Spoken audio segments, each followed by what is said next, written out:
निफाड तालुक्यात कडाक्याच्या थंडीनं यंदाचा पहिला बळी घेतल्याची दुर्दैवी घटना समोर आली आहे. देवगाव तालुका निफाड येथील अवघ्या 22 वर्षीय युवकाचा थंडीमुळे हृदयविकाराचा तीव्र झटका येऊन मृत्यू झाला आहे. दरम्यान निफाडचे तापमान 6.1 अंश सेल्सिअसवर आल्यानं थंडीचा जोर जास्त प्रमाणात होता. शुक्रवारी सकाळी देवगाव येथील पाटबंधारे विभागाच्या कार्यालयाजवळ समीर दौलत सोनवणे हा युवक मृतावस्थेत आढळून आला.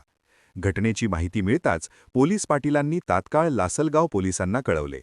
सहाय्यक पोलीस निरीक्षक भास्करराव शिंदे यांच्या मार्गदर्शनाखाली पोलिसांनी घटनास्थळी धाव घेत पंचनामा केला.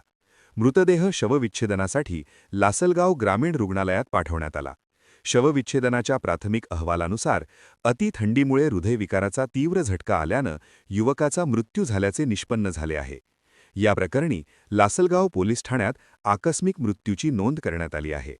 अवघ्या तरुण वयात घडलेल्या या घटनेमुळे संपूर्ण देवगाव परिसरात हळहळ व्यक्त होत असून वाढत्या थंडीच्या पार्श्वभूमीवर नागरिकांनी विशेषतः रात्रीच्या वेळी उबदार कपड्यांचा वापर करून स्वतःची काळजी घ्यावी, असे आवाहन पोलीस प्रशासनाकडून करण्यात आले आहे.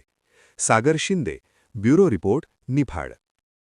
आपण पाहत आहात सत्य वेग विश्वासाचं नवं केंद्र, इंडिया न्यूज 24 तास.